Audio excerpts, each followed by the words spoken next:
week saw the galloping rise of SARS, severe acute respiratory syndrome. And as new cases emerge, quarantines expand, and the disease spreads to North America, the consequences are multiplying. So Ceci, give us the latest tally. Well, as of this afternoon, Gwen, we had reported about 4,600 cases worldwide, 275 deaths. About 26 different countries now have cases of this new pneumonia-like illness.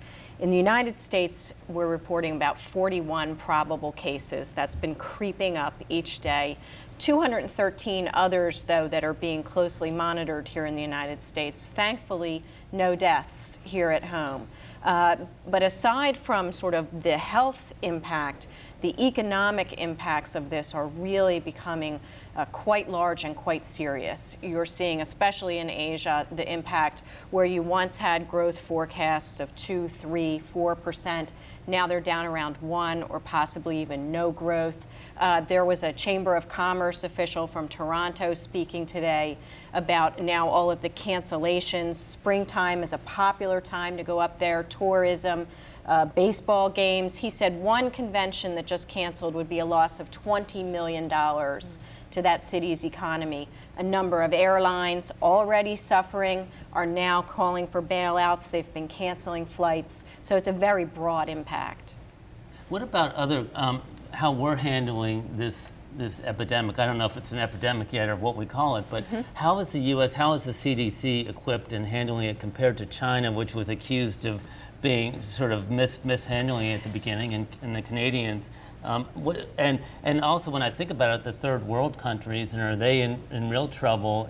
Potentially, yes, absolutely. If you see cases get into some of those third world countries, it could be very difficult to contain spread. With respect to, say, the differences between China and the U.S., frankly, the health officials here say probably a little bit of it is luck with the United States. They really scratch their heads and can't quite figure out why we haven't seen more cases, why we haven't seen death, and they don't necessarily think that we're out of the woods by any means. China, of course, this first started in southern China, in Guangdong province, in November. And the first that anyone from China even mentioned this was not until late February. And even then, all throughout Beijing, it was an enormous cover-up. They were literally taking SARS patients, loading them in buses, and driving them to hotels immediately before the investigators from the World Health Organization would show up so that they would walk into a hospital and not see these cases. And that's why every day right now you're seeing the numbers in China going up by hundreds. Ceci, even though people in the United States seem quite calm about this, if it comes to the United States in a bigger way, are we prepared for any kind of epidemic? Do those masks really work? I mean, what happens? Sure, masks do work because what little we know about this coronavirus so far is that it appears to be spread most often from droplets, say sneezing and coughing. Possibly also it survives on surfaces, and that's why it can be so contagious. There are simple things like hand washing. Believe it or not, there was a reason why our mothers told us to wash our hands. It's one of the best and simplest things you can do to protect.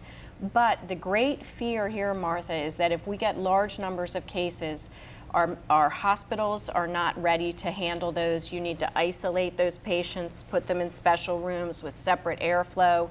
And also, frankly, the state of our quarantine laws in this country is a patchwork of 50 different laws. And there's a lot of anxiety about whether or not public health officials could really step in swiftly and isolate and quarantine large numbers. Well, in that sense, Ceci, I've been wondering if this, in a strange way, is almost the kind of dress rehearsal for what might happen if smallpox or some other bioterror weapon were used against the United States. Sure, absolutely. And maybe that's a little bit of a silver lining to all of this right now. And certainly what you're hearing from the medical community is that because of all the anxiety over bioterrorism, they certainly were more sensitized to watching for mysterious illnesses coming in. They're better, it's called surveillance in the medical world, and have their emergency command centers and that sort of thing. So it's a drill, but they're also spotting the weaknesses.